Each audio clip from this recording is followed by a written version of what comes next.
네, 안녕하세요. 경기도의회 조성환 의원입니다. 오늘 열리는 경기도 알코올 중독자 폐 예방 및 관리 정책 토론회를 진심으로 축하를 드립니다.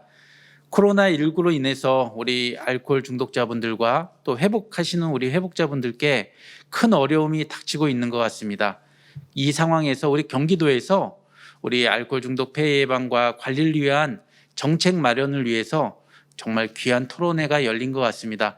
오늘 이 토론회를 주관해 주신 우리 경기도의 엄원자 과장님, 그리고 또 우리 정신 건강복지센터의 우리 이명수 센터장님, 또 오늘 토론자로 참석해 주시고 또 발제로 참석해 주시는 우리 이해국 교수님과 많은 의원님들 또 관계자 여러분들께 진심으로 감사를 드립니다.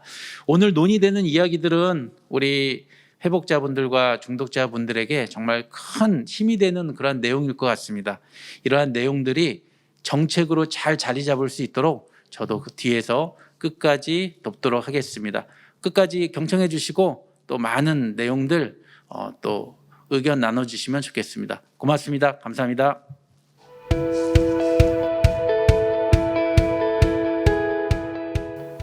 네, 안녕하십니까. 경기도 정신건강과장 엄원자입니다. 오늘 경기도 알코올 중독 폐 예방 및 관리 정책 토론회를 개최하게 된 것을 기쁘게 생각합니다. 우선 이 자리를 준비해 주신 경기도 정신건강복지사업지원단과 정신건강복지센터에 감사드립니다. 그리고 알코올 중독 관리 사업 발전 방안 모색하는데 관심을 갖고 참여해 주신 토론자분들, 또 영상으로 함께 해주시는 관계자 및 당사자와 가족분들 모두에게 감사 인사드립니다. 우리나라 알코올 사용장애 평생 유병률은 12.2%로 주요 정신질환 중 유병률이 가장 높습니다. 알코올 중독은 치료받은 중독자의 44.5%에서 80.3%가 퇴원 후 6개월 이내 재발할 만큼 지속적인 관리와 재활이 요구되는 질환입니다. 알코올 중독이 갖는 또 다른 문제는 음주로 인해 교통사고, 자살, 폭력, 각종 범죄, 사회 문제 등에 영향을 미치는 2차적 문제를 야기한다는 데 있습니다. 예기치 않게 코로나가 장기화되면서 고위험 음주자의 음주율이 증가하고 있습니다. 홈술, 혼술이라는 신조어가 등장하며 술을 마시는 것이 하나의 문화가 되고 있는데, 이는 우리 사회가 얼마나 많이 술에 노출되어 있는지를 반영하고 있습니다. 알코올 중독은 개인의 문제가 아니며 단순히 술을 마시지 않겠다는 생각만으로는 극복할 수 없는 문제입니다. 전문가 도움이 필요하고 치료와 회복, 인식 개선 정책이 뒷받침돼야 할 것입니다. 오늘 이 자리는 알코올 중독 폐 예방 및 관리 사업의 현 주소를 파악하고 대응체계 강화 방안을 모색하는 자리입니다. 전문가와 당사자께서 주시는 고견들을 잘 듣고 정책에 반영될 수 있도록 노력하겠습니다. 다시 한번 이 자리에 참석해 주신 토론자분들과 온라인으로 함께 해주신 모든 분들께 감사드립니다. 고맙습니다.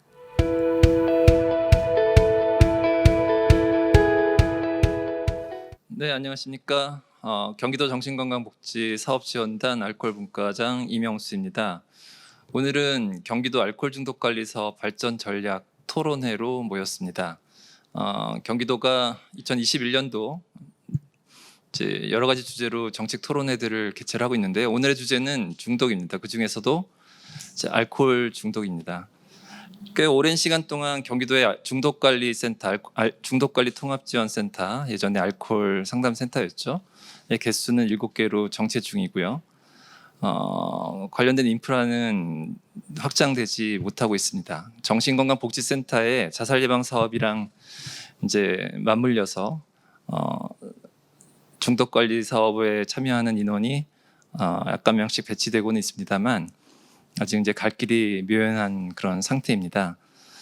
도민들께서는 뭐 코로나도 있으시고 여러 가지 삶의 스트레스 때문에 또 어떤 질환적인 요인으로 술도 많이 드시고 있지만 이 문제를 과연 어떻게 해결할 것인지에 대해서 그동안에 사실 정책 세미나를 안 한 것은 아닌데 오늘은 여러 전문가 또 도의원님들 또 당사자들 같이 모시고 회복자도 같이 모시고 어떻게 하는 것이 지금 이 시점에서 필요한 것인가라는 것에 대한 중재안을 좀 모아보고자 합니다. 특별한 기조 발제는 없고요.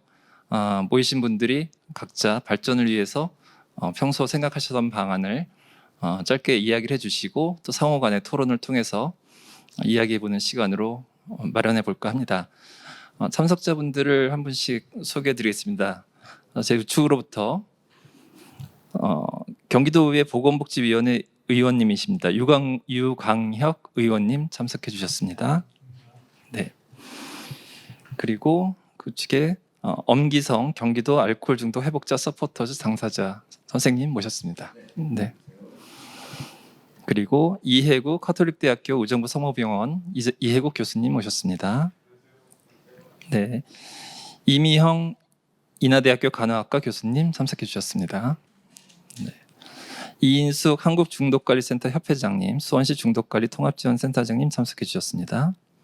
네, 마지막으로 송진욱 양주시 정신건강복지센터장님 시범사업하고 계시는데요. 참석해 주셨습니다. 네, 감사합니다. 첫 번째 발표자로 이해국 교수님 먼저 모시도록 하겠습니다. 주제는 동일하고요. 어떻게 경기도 알코올 중독 관리 사업을 발전시킬 수 있을 것인지에 대한 의견을 한번 들어보도록 하겠습니다. 부탁드립니다. 네, 소개 반갑습니다. 잘 들리시나요? 네. 사실 한 2년 전서부터 경기도에서 사실 경기도가 우리나라 정신보건 사업을 이끌어 왔음은 우리가 모두 다 알고 있는 사실이고요. 다만 이제 중독 사업을 하는 전문가 내지 현장에서 일하는 사람의 입장에서는 좀 아쉬운 부분이 좀 있었습니다. 근데 이제 1년 전서부터 시범 사업으로 이제 알코올 중독에 대한 관리 시범 사업이 2개가 시작이 되었고 또 광역 센터 내 중독 팀이 설치가 됐다라는 것에 되게 감사하게 생각을 했었고 또 상당히 고무된 상태에서 지금 이제 코로나가 터지고 하면서 이제 한 2년째를 맞고 있습니다. 제가 오늘 말씀드릴 것은 이런 맥락과 좀 같이 해서 이 코로나 팬데믹이 좀 알코올 중독을 관리하는 데 있어서 어떤 기회와 도전의 측면을 나타내고 있는지를 간단하게 말씀드리고 앞으로 어떻게 더 발전해 나갈 것인가에 대해서 나름대로의 말씀을 좀 드리고자 합니다. 우리 모두 알다시피 이제 저희가 주로 이제 사회적 거리, 그러니까 소셜 드링킹을 많이 즐기는 나라이죠. 그러다 보니까 사회적 거리두기로 인해서 이제 사람들이 밖에서 술 먹는 게 줄어들기 시작하면서 또 한편으로는 홈술이나 혼술 같이 집에서 혼자 술을 먹는 기회가 많아지게 되죠. 그러다 보니까 원래 많이 먹던 사람들은 그대로 많이 먹고 전체적으로 음주 양의 횟수들은 상당히 많이 줄었습니다. 하지만 그럼에도 불구하고 이제 홈술이나 혼술 때문에 안 먹던 사람이 먹게 되는 경우가 늘어나기 시작하고 음주 빈도가 다시 서서히 증가되고 있고요. 그리고 원래 많이 먹던 사람들은 또 어떻게든 또 많이 먹다 보니까 양이 적어도 지속적으로 음주를 하면서 그 알코올 중독의 위험들도 올라가게 되고요. 또한 그 홈술이나 혼술이 어떤 우울이나 불안에 대한 어떤 자가 치료적 형태로 술을 마시다 보니까 20, 30대 여성에서의 우울이나 불안과 같은 정서적 문제가 증가하게 되면서 여기에 알코올 문제가 겹치면서 자살의 위험이 또 올라가는 위험들도 생기게 되고요. 그래서 초창기에는 이게 사회적 거리두기 때문에 음주가 좀 줄어드나 싶었지만 실제로 상당히 다시 음주가 많이 늘어나고 있다는 것을 데이터로 좀 알 수 있을 것 같습니다.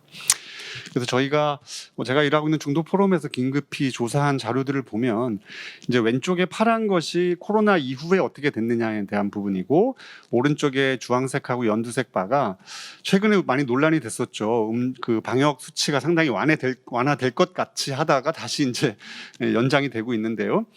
시간 제한이 완화되거나 방역 수칙이 전반적으로 완화되면 과연 음주가 어떻게 변화될 것인가에 대한 조사를 했을 때 밖에서 술 마시는 거는 당연히 줄었지만 완화가 되면 엄청나게 늘 것이다라고 사람들이 예측을 하고 있고요.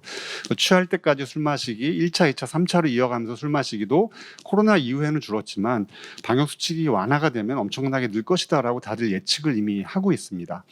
반면 집에서 술 마시거나 가족들하고 술 마시는 거는 이제 줄 것이고 집에서 혼자 술 마시기도 약간 줄 거지만 한 번 마실 때의 음주량이나 술 마시는 횟수도 코로나 이후에는 줄었지만 방역 수칙이 완화되거나 음식점 영업 시간이 연장되면 늘 것이다라고 많이 우려하고 있는 것이 상황입니다.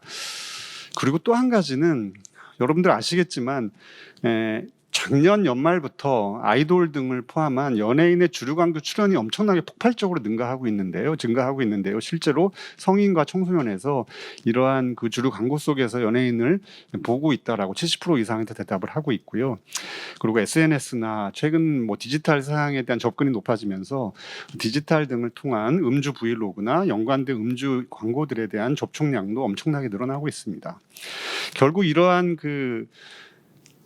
안타까운 것은 성인, 청소년 모두에서 이런 광고를 보았을 때 주류에 대해서 보다 긍정적으로 생각하게 된다라고 하는 비율도 20% 이상 늘어나고 있어서 최근에 청소년 음주가 늘어나고 있는 것이 이런 아이돌의 주류 광고와 크게 무관치 않다라는 것을 알 수 있었습니다. 결국은 이제 코로나 팬데믹으로 인해서 사회적 거리두기 때문에 아날로그적 사회적 놀이의 대표적인 음주는 다소 감소했지만 비대면 온택트에 대한 폭발적으로 좀 증가가 된 게 있고 이것이 장기화되면서 결국은 뚫고 나옵니다. 그래서 홈술과 혼술이 증가하는데 여기에 이제 과도한 상업주의적 주류회사 마케팅이 결합이 되면서 소위 홈술, 혼술 플러스 더 이상 못 참겠다는 보복 음주 그리고 주류 마케팅의 어떤 융단 폭격적인 어떤 상업주의적으로 인해서 결국은 알코올 문제가 급격히 증가할 것이다. 그리고 사실 보복 음주라는 얘기는 저는 이제 주류 회사에서 만들어낸 마케팅이라고 생각을 하는데요. 본인이 본인한테 보복을 하는 거거든요. 그래서 저는 이걸 가지고 변연계가 전두엽에게 복수를 하는 것이다. 이렇게 이야기를 하기도 하는데요. 실제로 어제도 50대 성인 어느 집의 가정의 가장이었겠죠. 강남에서 술 먹고 취한 상태에서 택시에 치여 사망하는 사고도 났었고, 우리가 엄청나게 이슈가 되었던 한강 대학생 익사 사건도 결국은 만취에 대한 사건이라고 생각이 들고요. 주류 업계가 정말 이건 저는 주류 업계의 복수라고 생각이 드는데요. 그동안 어떤 여러 가지 마케팅을 좀 참았는지 주류 업계의 엄청난 전방위적인 마케팅도 이런 음주 문제를 폭발적으로 증가시키게 만들 수 있는 요인으로 작용하고 있다라고 생각을 합니다. 결국은 이제 공중보건에서 입장에서 보면 어떻게 보면 홈술이나 혼술은 제가 볼 때는 중독을 전문으로 하는 사람의 입장에서 볼 때는 오히려 몰려서 먹으면서 강요하고 취하는 것보다는 덜 위험하다라고 할 수 있죠. 그리고 사회적 거리 두기로 인해서 2차, 3차는 확실히 없어졌죠. 그리고 폭음 빈도도 줄었다고 이야기는 합니다. 그래서 저는 이 기회가 마시더라도 가족들하고 가볍게 식사하면서 마시고 끝나고 나서 또 가족들끼리 뭔가 놀 수도 있고 가족들의 어떤 놀이를 지원할 수 있는 어떤 자원에 투자만 된다면 음주 문제를 줄일 수 있는 좋은 기회가 될 수 있다라고 생각을 하는데요. 한편으로는 혼술 때문에 집에서 시켜 먹는 음주에 대한 주류 마케팅이 엄청나게 커지면서 청소년 음주 증가하고 있고요. 그리고 혼술을 하기 때문에 새로운 중독자 출현 위험도 높아지고 그리고 방역 단계 완화 시에 음주가 엄청나게 폭발적으로 증가될 위험성도 높고 주류 업계의 전방위 광고 마케팅의 영향도 크게 증가될 것이라고 본다면 한편으로는 어찌됐건 과폭음 음주 문화 개선의 절호의 찬스이기도 하지만 이것이 어떤 조장된 보복 음주 주류 마케팅이 방치되면 제가 볼 때는 어떻게 보면 최악의 결과로 귀결될 수 있다라고 생각을 합니다. 10시가 지나면서 지금도 힙지로가 난리가 난다라고 하는데 전국적으로 제가 볼 땐 상당히 걱정이 되는 상황이고요. 결국은 지금 이 시기에 좀 전방위적으로 음주 문화 개선에 대한 캠페인이나 공공 자원의 투자가 되지 않으면 정말 심각한 결과가 초래할 수도 있겠다라고 생각을 합니다. 그래서 결국은 그 음주 폐해가 실제로 얼마나 발생하고 있는지를 좀 지속적으로 알리고 경고할 수 있는 좀 시스템이 나와야 되고 이것이 꼭 정신보건 영역의 일이라고 할 수는 없을 수 있지만 음주 문화 개선에 대한 좀 공익 마케팅이 필요하다. 그리고 고위험 음주에 대한 선별 단기 개입 체계를 정신보건뿐만 아니라 전반적인 건강 영역에서 좀 전개할 필요가 있고 특히 청소년 음주 문제에 대해서는 최근의 결과들을 보면 청소년 음주가 정말 많이 증가하고 있습니다. 공익 마케팅이 필요하고 결국은 오늘 같은 정책 토론회를 통해서 코로나 팬데믹과 알코올 문제 예방에 관련된 그 아젠다를 계속해서 만들어내고 실천 전략 구축을 위한 체계가 마련됐으면 좋겠다라는 생각이고요. 그다음에 알코올 중독 치료 현황에 대한 부분입니다. 최근 2년 동안에 월별로 그 건강보험 치료 청구 건수니까 얼마나 많은 치료를 받았냐 알코올 중독으로에 대한 데이터인데요. 보시면 남자는 줄어들고 여자는 늘어납니다. 남자가 줄어들고 여자가 늘어나고 있다는 거고 입원은 줄어들고 외래는 늘어나고 있습니다. 그만큼 알코올 중독이라는 게 초기에 반드시 입원을 해서 제독 치료를 받아야 하는 위기 개입이 필요한데 이 서비스가 그만큼 공백이 발생하고 있다는 거고요. 외래가 늘어나고 있다는 거는 한편으로는 사람들이 치료를 많이 찾고 있다는 증거이긴 하지만 이렇게 많이 외래를 찾는 사람들이 지역사회 관리로 전환되지 않음으로 인해서 결국 일회성 치료로 끝날 수 있다는 면에서는 저에게 큰 과제가 되고 있다고 생각을 하고요. 그리고 치료 현황을 보니까 남자 40대, 50대는 여전히 많습니다. 그러니까 치료가 여전히 늦어지고 있고 빨리 치료를 받지 않는다는 거고요. 여자를 보시면 20대, 30대, 40대가 지속적으로 증가하고 있습니다. 그러니까 작년에 보도에 나왔던 게 20대, 30대 여성의 자살률이 크게 늘어났는데 제가 볼 때는 우울, 고위험군 증가하고 자살이 늘어난 것 사이에 음주가 늘어났다라고는 사실을 간과해서는 안 된다라고 생각을 합니다. 결국은 이 데이터에서도 보면 작년의 데이터긴 하지만 중독관리통합지원센터의 신규 등록률, 적극적 사례 관리율 계속 떨어지고 있고 재발률 늘어나는 것들만 보아도 실제로 지역에 많은 알코올 문제들이 계속 인큐베이션이 되고 있는데 지역 공공 정신보건 체계에서 이러한 그 미충족 수요들이 계속 그 처리가 되지 않고 방치되고 있다라는 것이고 여전히 40, 50대 남자들의 어떤 치료가 지연되는 문제들도 조기에 개입이 안 되고 있다라는 것을 알 수 있을 것 같습니다. 결국은 20대, 30대 여성 알코올 중독 치료 인원이 증가되고 있고 결국은 그 음주 문화가 변하는 것이 실제로 데이터상으로도 20대, 30대 여성 알코올 중독 치료가 늘어나고 있는 것으로 나오고 있고요. 이런 부분들이 방치될 경우에 정신보건 영역에서는 정말 자살 문제라든지 여러 가지 다양한 이슈들이 폭발적으로 증가될 위험이 있기 때문에 급성기 치료 부분에서는 이 중증 환자에 대한 위기 개입에 대한 부분들은 여러 가지 정책들이 나오고 있지만 이런 정책들에서 알코올 중독자의 급성 위기 개입이 제대로 처리가 안 되고 있기 때문에 이 부분에 대해서는 반드시 시급하게 대책이 마련이 돼야 되는 부분들이고 또 여성 알코올 중독자에 대한 부분들은 그리고 청소년 알코올에 대한 부분에 대한 치료 서비스도 시급히 지역사회 지역 자원 차원에서 개입에 대한 대책이 좀 빨리 마련이 돼야 되겠다라고 생각을 합니다. 방향 전략은 이런 레벨 오브 케어라고 해서 결국은 자원이 제한돼 있는데 과연 중증자에게만 투자를 할 것이냐 아니면 조기 개입에 투자를 할 것이냐 각각의 서비스들이 차별화돼서 제공이 돼야 되기 때문에 제한된 자원을 가지고 어떤 지역에서 어떤 부분에 자원을 더 투자할 것인가는 그 지역의 어떤 정치적 거버넌스나 자원의 현황을 봐서 결정을 해야 효율적으로 진행이 될 수 있다라고 생각을 하고요. 결국은 정리를 하면 이번 기회에 좀 폐해를 가시화해서 알코올 정책 환경을 조성하자는 것이고 그리고 경기도 정신건강 행동 영역의 어떤 거버넌스, 오늘과 같은 거버넌스를 통해서 좀 정책 비전으로부터 좀 도출을 하자. 그래서 지금은 이제 경기도에 중독팀이 생겼지만 이렇게 중독 문제가 심각해질 것이 예상되는 상황에서 아주 파격적으로 경기 북부에 광역 중독 센터를 설치한다든지 좀 그런 좀 충격적이고도 이상적이고도 좀 아름다운 어떤 조치들 이런 것도 좀 필요하지 않을까 생각을 하고요. 그리고 공급자 중심이 아니라 서비스 대상 수요 요구에 맞춰서 좀 제공할 수 있는 그런 좀 근거 기반의 서비스도 계속 좀 노력을 해야 될 것 같고요.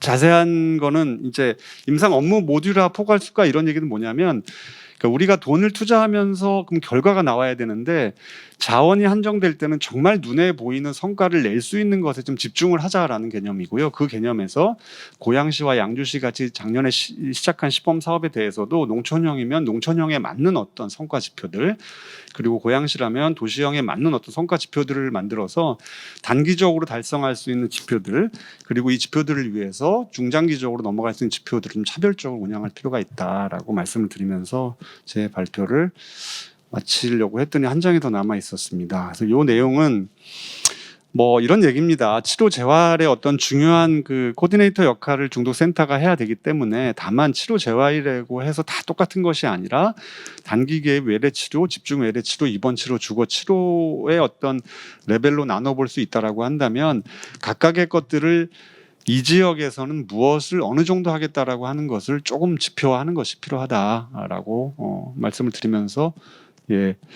마치면, 결국은 이제 알코올 중독이 치료가 필요한 질병이고, 그다음에 지역사회 서비스가 접근성과 포괄성이라고 하는 것에 강점이 있기 때문에 기본적으로 좀 치료를 더 많이 제대로 받을 수 있도록 지원하는 것이 좀 방향이 되었으면 좋겠고요. 그리고 또한 기존의 의료적 치료로 채우지 못하는 부분들을 좀 채우는 것도 좀 필요하겠다. 그리고 이 서비스 개념에 대해서도 지역사회의 사례 관리라고 하는 개입이 정말로 환자가 회복이 되는데 도움이 된다라고 하는 그런 좀 근거 기반의 서비스 표준화가 좀 필요하다는 것이고, 그리고 예산과 예산이 할 수 있는 서비스의 그다음에 양에 비례한 성과에 걸맞는 예산의 투자가 선순환이 이루어질 수 있도록 좀 아까 말씀드린 좀 서비스 표준화하는 부분들에서 조금 더 신경을 썼으면 좋겠다라고 말씀을 드리면서 마치도록 하겠습니다. 네, 감사합니다. 두 번째 토론자로 넘어가도록 하겠습니다. 이명 교수님이십니다. 인하대학교 간호학과에서 교수님으로 계시고요. 경기도뿐만 아니라 우리나라 알코올 중독 관리 사업의 그 초창기부터 지금까지 현장에서 또 자문 역할로 계속 해주고 계시고, 현재 경기도 알코올 지원 분과위원으로도 계십니다. 네, 교수님 부탁드리겠습니다. 안녕하세요. 이미영입니다. 저는 그 알코올 중독 폐해에 대해서 지역사회의 접근적인 면에서 좀 이야기를 나누고 싶습니다. 사실 알코올 중독 자체는 개인의 어떠한 건강, 그거를 떠나서 가족이라든지 또 지역 사회에 영향력이 큰 질병이라고 볼 수 있습니다. 실제로 지역 사회에서 학대나 방임이나 그다음 뭐 성폭력, 자살, 또 폭력 이런 가운데를 들여다보면 그 가운데에는 사실 알코올 문제가 심각하게 있는 것을 알 수가 있습니다. 우리가 실질적으로 한 가정을 들여다보면은 학대나 방임이나 뭐 가정 불화가 있다고 한 그 가족에서는 알코올 문제가 심각하게 되면은 이 문제를 간과해서는 점점 가족은 피폐해지고 그다음 가족의 해체까지 이르는 문제들을 우리가 쉽게 발견할 수 있습니다. 그러다 보면은 이 대상자들은 정신병원에 이제 뭐 들락날락 하기도 하고, 가족들은 가족대로 또 취약해집니다. 그럼 이렇게 되면은 사실은 이제 지역사회 문제가 되는 거죠. 그래서 지역사회에서 이렇게 취약해진 사람들이 또 모여서 함께 있거나 그러면 그 전체가 또 취약해집니다. 그래서 사실 우리가 이러한 이제 문제를 보면 알코올 중독의 문제가 있지만 그들을 마치 가해자로 놓고, 그다음 다른 사람들은 이제 피해자로 보는 경향이 있죠. 그러면서 피해자에 대한 관심을 갖고 접근을 하려고 해도 이 알코올 중독의 문제가 해결되지 않으면 이 문제는 지속적으로 되는 마치 환경 문제처럼 지역사회에 영향력은 부정적으로 계속 진행이 됩니다. 이렇게 되면은 공공기관들이 개입을 하고 경찰이 거기에 관여를 하게 되고, 또 중독관리 통합지원센터의 전문가들이 개입을 하고, 또 뭐 복지센터 그리고 주민센터 이런 부분들이 전체적으로 같이 개입해야 되는 상황이 벌어지게 됩니다. 각자의 어떠한 그런 역할이 있기 때문에 이들이 함께 노력하지 않으면 이 문제는 지역사회 자체를 위협하는 그러한 상황들이 벌어지는 거죠. 그렇다면 우리가 지역의 안전망을 위협하는 그러한 병이기도 합니다. 그래서 사실은 이 문제가 예전서부터 있어 왔음에도 불구하고 마치 이들을 가해자로 치부하고 피해자의 입장을 고려하다 보니까 여기에 대한 좀 무심한 그런 그 경향이 있어 왔습니다. 실질적으로 이들에 대해서 전문가들이 개입을 하려고 보면 전문가들조차도 여기에 대해서는 그들에 대한 감정이 부정적인 감정이 있고 또 다른 정신장애인들의 접근 방법하고는 좀 접근이 다른데 이거에 대한 교육과 훈련이 잘 되어 있지 않다 보니까 이 부분에 대해서도 접근이 어려웠습니다. 그리고 또 이 전문가들도 여성이 많다 보니까 실제로 가정 방문을 하거나 사례 관리하는 데에는 전문가조차도 안전의 위협을 처할 수가 있습니다. 그래서 사실은 중독관리 통합지원센터에서 이런 걸 고민하면서 중독자로부터 회복된 그런 회복자들이 같이 봉사하는 그런 시도를 여러 번 해왔어요. 마침 19년도서부터 조성환 의원 도움으로 우리가 중독자 서포터즈라는 프로그램을 경기도에서 처음으로 시작을 했습니다. 그래서 이 회복자들이 교육과 훈련을 받아서 전문가와 함께 이 취약지구에 가정 방문을 하는 시도를 8명이 시작으로 해서 지금 3년째 23명이 이러한 그 동료 상담가에 같은 회복자 서포터즈의 프로그램에 참여하고 있습니다. 이거의 참석은 사실 그들의 만족도도 높고 그다음에 안전을 예방하는 데에도 굉장히 도움을 갖고 있고 전문가들의 만족도도 높습니다. 그렇지만 이제 이런 거를 지금 적용하는 지역은 경기도에서 수원과 성남을 중심으로 시작을 하고 이제 한 8군데에서 시작을 하고 있습니다. 그래도 경기도가 이런 알코올 중독에 대한 관심을 갖고 시도해 준 거에 대해서 저는 개인적으로도 굉장히 감사하고 지역적으로도 앞으로의 가 기대된다고 생각을 합니다. 2020년도서부터는 그래도 경기도가 이 알코올 중독 폐해에 대해 관심을 갖고 이 중독팀을 만져서 계속적으로 서포트를 해주고 있는 이러한 상황에서 다시 한번 저는 이 경기도가 지금 초기 단계에 있지만 이 프로그램에 잘 정착돼서 경기도형 그 알코올 중독 관리 시스템이 잘 정착되기를 좀 개인적으로 또 주민으로서 기대하는 바입니다. 이거에 그래도 지속적으로 지역에서 의원이라든지 그다음에 정부라든지 이런 걸 관심을 가져주셔서 이게 다시 한번 또 감사드린다는 말씀을 드리고 싶습니다. 앞으로 이러한 이 초기 단계가 어떻게 보면은 우리나라의 그 중독자의 그 폐해 문제 해결에 시작이 되는 그 발전적인 그 어떤 프로그램으로 정착되기를 바라면서 다시 한번 이 일에 관여한 여러분들한테 감사드립니다. 고맙습니다. 네, 감사합니다.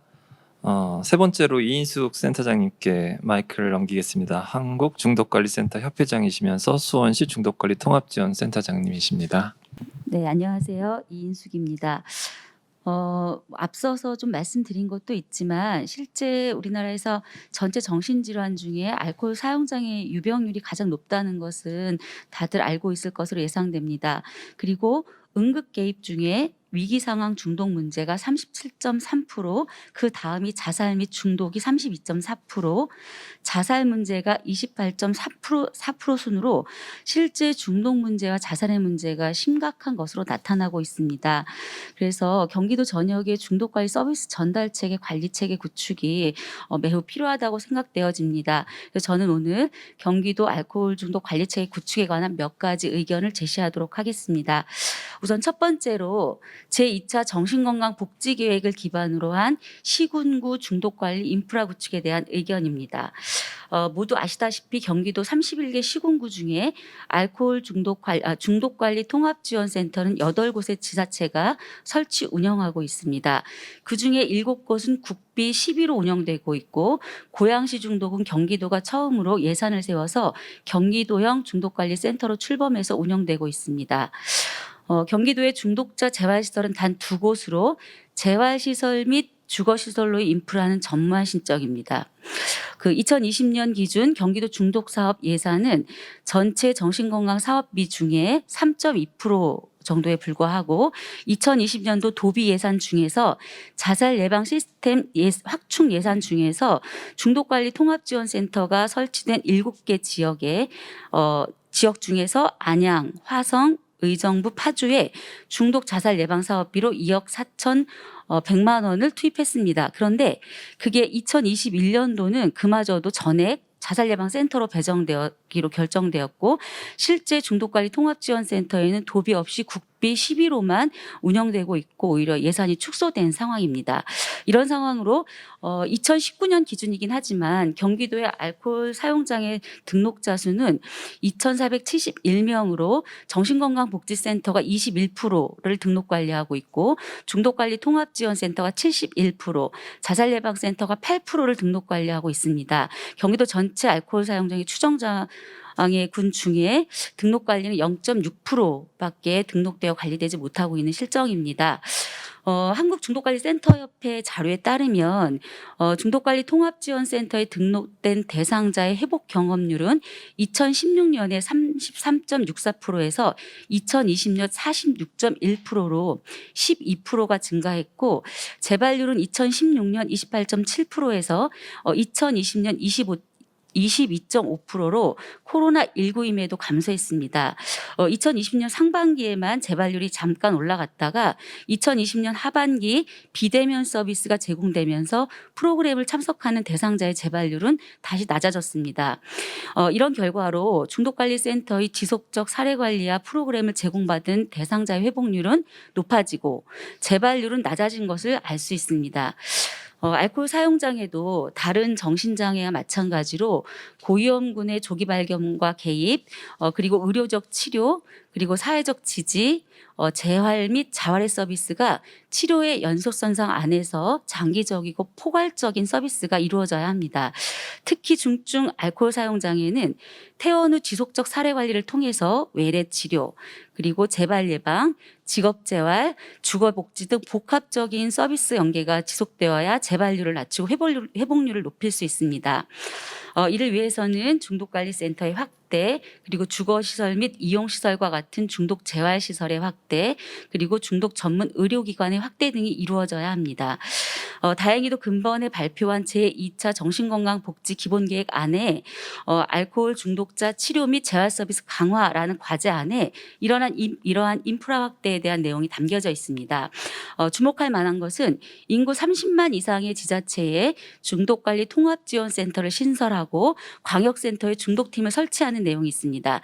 현재 경기도는 인구 30만 이상의 시군구가 18곳으로 이 중 중독관리 통합지원센터가 있는 곳 8곳을 제외하면 중독관리 통합지원센터 미설치 지자체는 10곳으로 복지부의 신설 계획에 따라서 각 지자체에서 관심을 갖고 설치 계획을 수립하여야 한다고 생각됩니다. 그 외에 20만 이하의 지자체는 경기도가 예산을 확보해서 정신건강복지센터의 팀으로 구성하는 방안도 고려해야 한다고 생각되고 그리고 정신건강복지센터 내에 중독관리팀이 구성된다면 향후에 중독 질환을 위한 독립적 중독관리 통합지원센터 및 재활시설의 확대가 보다 빠르게 진행될 수 있을 것으로 예상됩니다. 현재 경기도는 2020년부터 경기도형 중독관리 통합지원센터 1곳 그리고 정신건강복지센터 내에 알코올 중독팀 1곳을 시범사업으로 운영하고 있습니다. 이 두 곳의 평가를 통해서 경기도 알코올 중독 사업 확대 방안의 방향성에 대한 논의가 좀 이루어질 수 있을 것으로 예상됩니다. 두 번째는 알코올 사용장애 대상자의 응급대응 시스템 구축 및 실무자의 안전을 위한 대책 마련이 시급하다고 보여집니다. 지역사회에서 중독센터로 의뢰되는 대상자는 주로 만성 알코올 중독으로 상당수가 중독 질환과 신체 질환, 그리고 금단 증상, 그리고 자해 및 자살 시도, 타해 위협 등 복합적인 문제를 갖고 있는 대상자입니다. 코로나19 발생 이후에 중독 문제로 인한 위기 대응 사례 건수는 전국 기준 2019년 상반기 582건보다 2020년 상반기 623건으로 증가한 것을 볼 수 있습니다. 2020년 경기도 응급대응팀이 신설된 후 위기개입 및 의뢰 건수는 더욱 증가하고 있습니다. 응급대응 시범사업을 운영 중인 그 수원시를 예를 들면 2021년 1월에서 6월까지 의뢰된 대상자 579건 중에서 알코올 사용장애 대상자가 177건으로 자살 문제로 의뢰된 109건보다 높은 수준이고 자살 문제 의뢰 대상자 중에서도 30%가 중독 문제가 동반된 대상자입니다. 코로나 시국에 애초에도 부족했던 입원 병상이 코로나 발생 후에 더욱 갈 곳이 없어지고 코로나19가 확산되면서 정신질환자 음압병상이 운영되긴 했으나 모든 음압병상과 국공립 정신병원의 정신질환자 응급병상에서 알코올 사용장애 진단은 제외되었습니다. 코로나19 발생 후에 1년이 지난 현재는 정신건강의학과에서 코로나 검사를 시행할 수 있게 돼서 다소 나아진 상황이긴 하지만 여전히 신체질환이 동반된 알코올 사용장애 대상자는 모든 병원에서 치료를 거부당하는 일이 비일비재합니다. 지속적으로 장치 상태의 만성 알코올 중독자들은 더 고립되고 소외되고 있는 실정입니다. 지역사회 기반 중독센터의 의뢰 대상자 및 등록 대상자는 70% 이상이 취약계층으로 만성 중독의 문제로 인한 정신적 문제와 신체적 문제가 동반되어 있습니다. 알코올 중독 문제가 신체 질환 문제가 동반된 대상자의 경우 코로나19 발생 후 더욱 심각한 사각지대에 놓여 있고 실제로 입원 치료 기관을 찾아 헤매다가 사망한 사례도 발생했습니다. 이런 문제를 예방하기 위해서는 지역사회 센터와 그리고 내과적 처치가 가능한 병의원, 그리고 응급 개입팀, 그리고 경찰의 유기적인 협력을 위한 노력이 지속적으로 되어야 한다고 생각하고 매뉴얼의 통일이 필요하다고 생각되어집니다. 특히 새로운 경기도립 정신병원의 응급 및 행정입원 대상자의 신속한 조치가 더욱 절실한 시점으로 알코올 사용장애 대상자의 응급 상황을 대처해 주시기를 기대하는 바입니다. 또한 위기 개입이 늘어남에 따라서 지역사회 현장이 최일선에서 뛰고 있는 실무자는 가장 보호받지 못하는 실정으로 경찰에서도 정신건강 전문가들이 민간인임에도 불구하고 우리를 앞세우는 경우도 종종 있습니다. 경찰 등에서 정신건강복지센터 및 중독관리 통합지원센터로 보내는 대상자 중에서 단순 주치 상태에서의 난폭한 행동 또는 타해 및 폭행 등이 법적 처벌 대상자까지도 의뢰하는 경우가 있습니다. 이런 사례는 경찰들이 현장 매뉴얼이 우리의 매뉴얼과 조금 차이가 있기 때문으로 여겨집니다. 그 매뉴얼에는 다른 입원을 시킬 시간적 여유가 없는 경우에만 가능하므로 주간에는 관할 정신건강복지센터 연계, 행정입원 추진으로 명시되어 있기 때문이며 경찰이 판단하는 급박성은 실제 행위를 했는지에 중점을 둔다면 정신건강 전문 요원은 CRI나 금단 증상 사정을 통해서 위험이 발생될 가능성까지 포함해서 응급으로 판단합니다. 행정입원은 짧게는 5시간에서 길게는 하루 정도의 시간이 걸리는 절차가 필요합니다. 그 절차가 진행되는 동안 응급입원으로 72시간을 안전한 곳에서 보호하는 것이 당사자와 현장 실무자, 주변의 환경을 보호하는 조치로 여겨집니다. 따라서 행정입원의 절차를 더욱 간소화하거나 응급입원의 급박성에 대한 판단이 통일되어야 된다고 생각합니다. 보다 장기적인 방향으로는 대상자 분류 및 연계 등에 대한 알고리즘 개발 연구를 통해서 지역사회 현장에서 모든 관련 기관이 통일되게 사용할 수 있는 현장 매뉴얼을 보급하고 현장 실무자의 안전에 대한 대책이 마련되어야 된다고 생각합니다. 세 번째는 마지막입니다. 경기도 정신건강복지센터 내 중독팀 설치 및 역할 정립입니다. 이 두 가지 의견을 이루기 위해서는 경기도 정신건강복지센터 내에 중독팀을 신설하여 역할을 정립하고 체계를 구축해야만 가능할 것으로 여겨집니다. 경기도는 2019년에 처음으로 중독사업 예산을 확보하고 사업을 추진 중에 있으며 그 어느 때보다 중독 사업의 필요성을 인식하고 확대하고자 노력하고 있습니다. 그러나 사업의 운영 주체가 첫 해에는 경기도 자살예방센터에 편성되었고 2021년부터는 회복지원팀에서 중독 업무를 담당하고 있습니다. 현재 중앙정부 차원의 중독 문제 해결을 위한 거버넌스 구축 방안에 대한 모색이 시작되고 있는 시점으로 경기도 정신건강복지센터 내에 중독팀을 신설한다면 가장 선도적이면서도 체계적인 관리 체계를 구축할 수 있을 것으로 여겨집니다.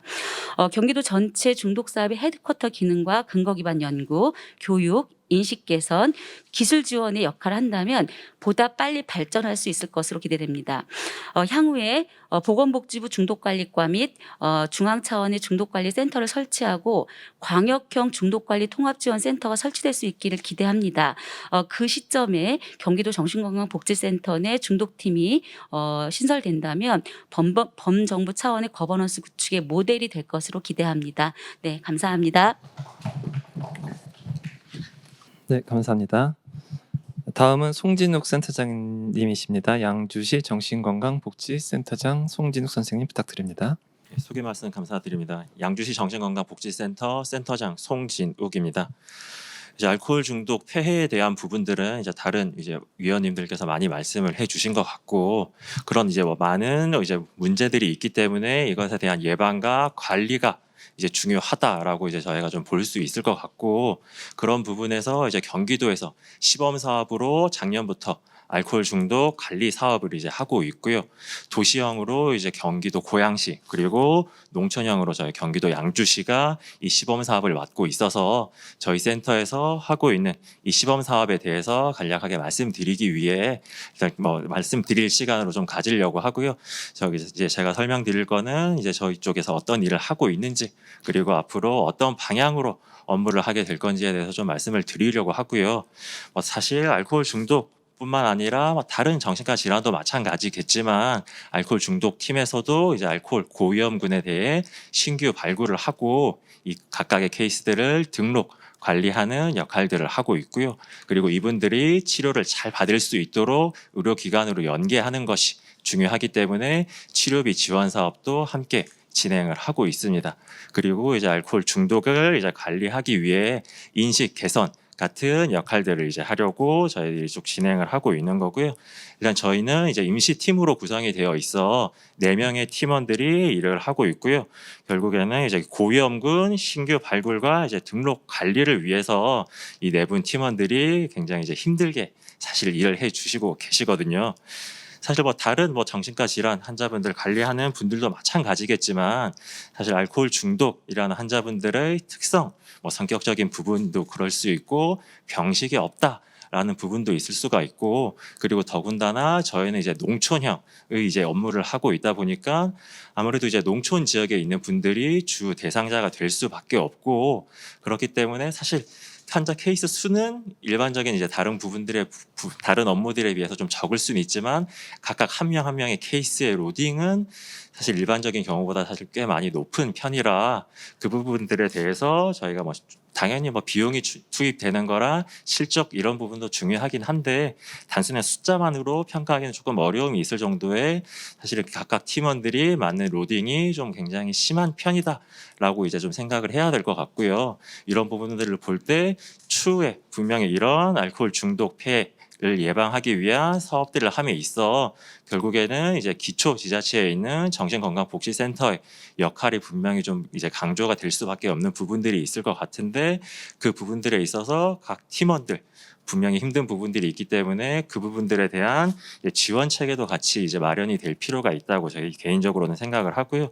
그리고 이제 작년부터 이제 뭐 알코올 중독에 대한 인식 개선 캠페인으로 이제 저희가 뭐 여러 가지들을 하고 있는데 이제 마을 이제 농촌 마을 자체에 이제 온 마을 이제 프로젝트라고 해서 각 이제 농촌에 직접 찾아가서 이제 인식 개선 을 위한 이제 여러 가지 뭐 교육이라든지 뭐 소식지 배부라든지 등등의 이제 업무들을 저희가 추진을 하고 있고요.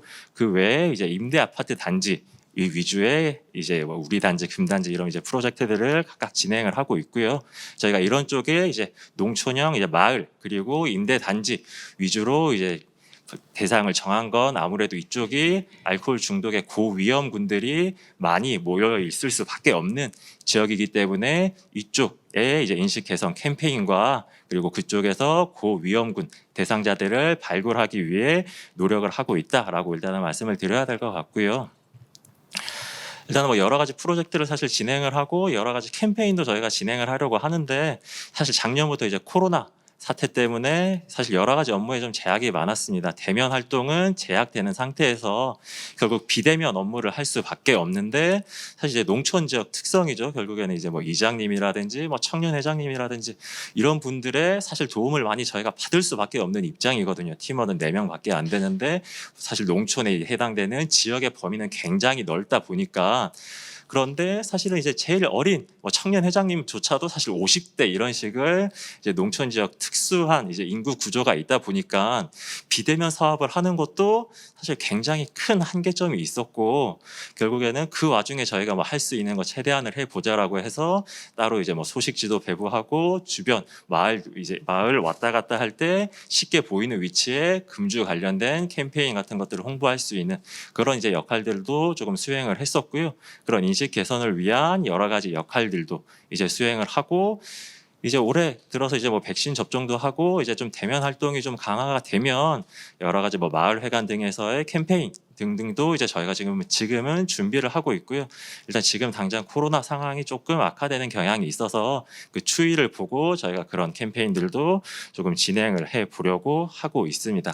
아무튼 이제 이런 업무들 저희들이 쭉 진행을 하려고 생각을 하고 있고, 아무튼 제가 말씀드리고 싶은 거는 당연히 여러 가지 이제 업무들을 잘 계획하고 수행하는 것도 중요한데, 결국에는 이런 일들을 하는 건 실무진들, 저희 이제 팀원들에 해당되는 부분들이고, 그분들이 사실 여러 가지 위험에 노출되는 경우도 많고 업무 자체가 수월하지 않는 부분들이 있기 때문에 당연히 알코올 중독 이제 관리를 하기 위해 기초지자체에 있는 정신건강복지센터가 당연히 업무를 맡아야 된다고도 생각을 하고요. 그런 업무를 함에 있어서 이제 각 팀원들이 더 업무를 잘 수행할 수 있도록 여러 가지 지원책도 같이 이제 수반될 필요가 있다고 개인적으로 생각을 하고, 그런 부분들에 대해서도 고민을 조금 해봤으면 좋겠습니다. 제 발표는 여기서 마치도록 하겠습니다. 네, 감사합니다. 네, 마지막 기한이군요. 엄기성 선생님 모시겠습니다. 경기도 알코올 중독 회복자 서포터즈로 활동 중이신데요. 네, 부탁드리겠습니다. 네, 안녕하세요. 경기도 알코올 중독 회복자 서포터즈 1기생 엄기성입니다.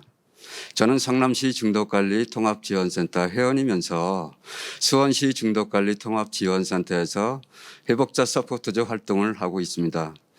저는 이 시간에 저희 경험과 서포터즈 활동을 하면서 느낀 점, 제가 바라는 점에 대해 발표하겠습니다. 저는 20여 년을 알코올에 중독되어 헤매다가 2005년 5월 성남시 알코올 상담센터를 알게 되었고, 이 끈을 생명선으로 여기고 꽉 움켜잡은 덕에 16년간 술 없이 건강하게 활동하고 있습니다. 알코올 중독자로서의 20대 후반부터 49세 중반까지의 저의 삶은 포기한 삶, 제 자신이 살아가는 것이 아니라 그냥 살려지는 삶이었습니다. 이런 삶으로 39세 때 술로 인해서 죽음의 문턱도 갔다 왔고, 이 죽음의 무서움 때문에 2개월 동안은 술을 먹지 못했습니다. 이 죽음의 무서움도 2개월이 한계점이었습니다. 다시 재음주가 시작되었고, 술로 인해서 병원 입퇴원을 11번 더 했고, 10년이라는 세월을 술이 나인지 내가 술인지 모를 정도로 술 속에서 빠져 있었습니다. 이때 제 주변 사람들은 저에 대해 사람 구실을 한번 못 해보고 죽을 놈, 이제 쟤는 틀렸다, 고수도 칠 준비해야겠다는 등의 이야기를 했습니다. 이때가 제 나이 49세 중반, 저희 알코올 중독 정점이었던 것 같습니다. 이러한 저에게 인생 전환의 계기가 왔습니다. 2005년 5월 지역신문 광고를 보고 성남시 알코올 상담센터, 지금의 이제 성남시 중독관리통합지원센터죠, 센터를 찾아간 것이 지금의 저를 이 자리에 서 있게 해준 원동력이었습니다. 센터의 자조 모임인 일어서는 사람들의 20여 명의 경험담을 들으면서 여기만 술을 끊을 수 있겠구나 라는 느낌을 받았습니다. 저는 이 느낌을 잘 살렸다고 생각합니다. 이때 저는 건설 일용직을 할 때였습니다. 일이 없을 때는 당연히 센터에 가는 것이 첫째였고, 일을 하다가도 음주 갈망감이 심하게 올라오면 사장에게 이야기하고 센터로 왔습니다. 프로그램이 있으면 끝까지 참여하고, 프로그램이 없으면 사례관리 담당자와 상담을 하고 센터에 준비된 알코올 중독과 관련된 서적을 보면서 갈망감을 이겨나갔습니다. 이런 생활을 하고 있을 때 저희 센터의 예의 멤버들이 메시지를 왔습니다. 메시지가 끝나고 한 멤버에게 단주 일을 물어보니 무덤덤하게 10년이 좀 넘었다고 그렇게 말을 하는 것이었습니다. 이 10년 저에게는 올 것 같지 않은, 나하고는 상관없는 숫자로 느껴졌습니다. 경기도 정신건강복지센터에서 경기도 알코올 중독 회복자 서포트 양속교육 신청자를 모집하고 있다며 성남시 중독관리통합지원센터 담당자로부터 교육을 받아보기를 권유받아 2019년 4월 회복자 서포트즈 양성교육을 신청했고 교육을 잘 수료하고 현재 수원시 중독관리통합지원센터에서 회복자 서포트즈 활동을 열심히 하고 있습니다. 알코올에 심하게 중독됐던 사람이 온전하게 회복할 수 있는 것은 나눔에 있을 때 가능하다는 것을 몸소 깊게 체험했기에 수원에서 회복자 서포트즈 활동도 대상자와 관계 형성이 어느 정도 진행된 상태에서 센터 방문을 적극적으로 안내하며 나눔을 하고 있습니다. 저도 많은 것을 잃고 처절하게 깨질 대로 깨진 상태에서 단조의 끈을 잡았지만 대상자들의 현장 환경은 너무 열악합니다. 제가 활동하는 지역의 대상자들이 온전한 가정을 갖고 있는 경우가 거의 없습니다. 여름이면 아홉이 혼자 살고 있고 가족들하고 단절된 채로 음주하면서 살아가고 있습니다. 이러한 대상자들에게 알코올 중독에 대한 지식도 필요하지만 이보다 더 중요한 것은 같은 아픔을 겪었기에 대상자에 대한 공감과 아픔을 들어주는 것이었습니다. 수원시 중독관리 통합지원센터에서 2년간 회복자 서포트즈 활동으로 대상자들의 변화도 보게 되었습니다. 나 이대로 죽게 내버려둬요 라고 말하면서 생을 포기하려던 대상자가 계속된 만남에 술을 멈추고 17개월 단주를 하였습니다. 일도 열심히 하고 환경도 좋아졌습니다. 또 병원에서 우리가 전한 메시지를 잘 받아들여 퇴원하면서 바로 센터 프로그램에 참여하였고 센터 프로그램의 모범자가 되었습니다. 이후 회복자 서포트 양성교육을 수료하고 현재 수원에서 회복자 서포트 3기로 열심히 활동하고 있습니다.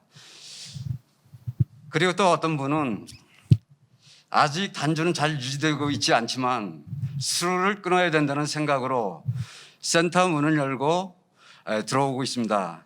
이런 분들이 많아지고 있다는 것이 저에게는 큰 기쁨이 되고 있습니다. 회복자 서포트즈 활동을 하면서 좋은 일만 했던 것은 아니었습니다. 서포트즈 활동 2년 동안 활동을 하면서 3분의 사망 소식도 들어야 했습니다. 안타까운 일입니다. 이분들의 공통점은 죽음 바로 전에도 술과 함께 했다는 것입니다. 이러한 소식을 접하고 회복자 서포트즈 활동을 하면서 저의 역할에 대해서도 많은 생각을 하게 되었습니다. 수원시 중독관리통합지원센터에서 2년 동안 회복자 서포트즈 활동을 하면서 느낀 점은 같이 공감해주고 같이 있어주는 시간이 늘어나면서 대상자 마음의 문이 열리고 서서히 단주의 길을 걷고 있는 대상자분들이 늘어나고 있다는 것입니다. 이런 변화에 보람을 느끼고 있고 이러한 나눔이 저의 온전한 회복의 통로가 되고 있습니다. 서포트 활동을 하면서 제가 바라는 점은 국가 차원의 전염병 백신에 대해서 말씀드리겠습니다. 서포트즈 활동은 직원과 같이 2인 1조로 활동하고 있습니다. 코로나 바이러스가 직원한테만 가는 것은 아닐 텐데 코로나 백신 접종 우선 순위로 직원은 접종을 하고 서포트즈는 나이 60세 이하인 사람들은 지금도 접종을 하지 못한 채 활동하고 있습니다. 이런 국가 차원의 전염병 백신 접종을 같이 받고 현장에서 같이 건강하게 활동을 해야 된다고 생각합니다. 코로나뿐만 아니라 각종 전염병 백신 예방접종은 직원 파트너와 같이 받을 수 있는 정책이 나왔으면 합니다. 두 번째는 경기도 알코올 중독 회복자 서포트즈 활동 지역 확대에 대해서 제가 바라는 점을 말씀드리겠습니다. 올해 회복자 서포트즈 3기생들이 개혁을 수료하고 6월부터 현장에서 활동하고 있습니다. 문제가 되는 점은 개혁은 이수했지만 활동 지역이 적다는 것입니다. 경기도의 중독관리통합지원센터가 8개의 지역으로 알고 있습니다. 여기서 활동하는 지역은 성남, 수원, 안양, 안산, 화성, 의정부, 고양, 과천은 정신건강복지센터에서 이렇게 활동을 하고 있습니다. 현재 서포트즈 활동이 진행되지 않은 센터에서도 서포터즈들이 활동할 수 있는 방안이 나오기를 바랍니다. 중독관리통합지원센터가 없는 지역은 정신건강복지센터에서 알코올 문제를 취급하고 있는 것으로 알고 있습니다. 중독관리통합지원센터와 정신건강복지센터가 서로 긴밀하게 연계되어서 회복자 서포터즈들이 여러 센터에서 활발하게 활동할 수 있는 정책들이 있었으면 좋겠습니다. 예, 감사합니다. 네, 감사합니다. 마지막 그 토론으로 경기도의회 보건복지위원회의 유광혁 의원님이십니다. 네, 쭉 들으셨는데 또 한번 말씀을 부탁드려 보겠습니다. 사실상 뭐 준비된 자료는 있으나 그건 사실 뭐 원론적인 얘기라 사실 참고만 하시고요. 가장 이제 맨 마지막으로 했던 이제 엄기성 선생님의 어떤 발제한 내용들을 보니까 사실 좀 느껴지는 게 좀 많아요. 사실 보건복지위원회에 있으면서 알코올 이 중독에 대한 개념은 사실 이번 후반기 때는 이렇게 좀 집중적으로 다뤄지진 않았던 것 같아요. 전반기 때는 저희 존경하는 조성환 의원님께서 이 점을 이제 맡아서 집중적으로 해주셨던 것 같은데 후반기에서 사실 저도 이제 페이퍼로 보고 자료로만 이제 받았던 거죠. 이 뭐 솔직히 얘기하자면 좀 편하게 좀 얘기했습니다. 저 어제도 술 한잔 마시고 왔거든요. 그러면서 이제 거기에 있는 이제 동료 의원도 계시고, 되게 이제 알코올 중독에 대한 이제 토론에 들어갔는데 왜 우리 정치인들은 왜 술과 왜 이렇게 밀접할 수밖에 없는지에 대해서 우리 한번 고민해 보자. 그리고 왜 우리는 이 중독에 가깝다고는 얘기는 하지 않지만 이렇게 너무 힘들고 이럴 때 술에 기대는 알코올에 이렇게 기대는 우리의 어떤 심정도 우리 같은 사람이 또 정책을 만들고 경기도민의 어떤 복지에 대한 이야기를 해줘야 되는데 그럼에도 불구하고 우리도 노출되고 있다는 거죠.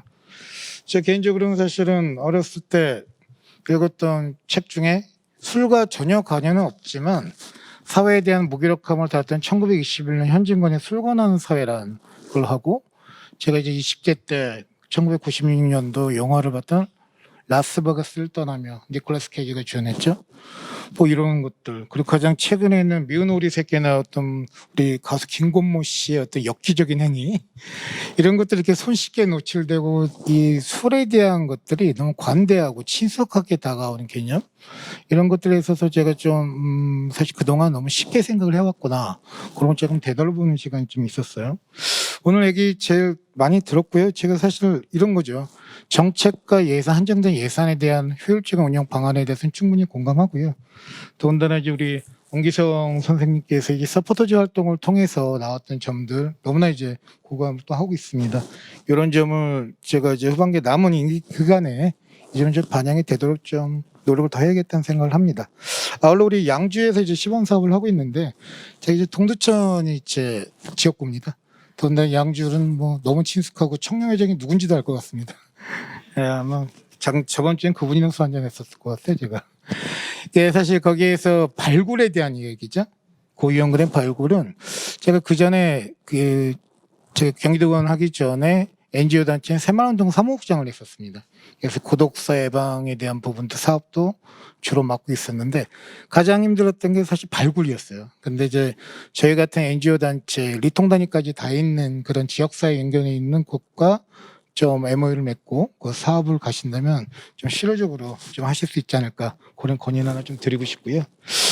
그리고 사실상 저희가 일반적으로 코로나 전에 뭐 회식과 여러 가지 사회적 활동으로 술을 먹다고 하지만 코로나 팬데믹 상황에서 우리가 뭐 홈술과 혼술을 한다. 하지만 우리는 혼자가 아니에요. 끊임없이 네트워크에 연결되어 있거든요.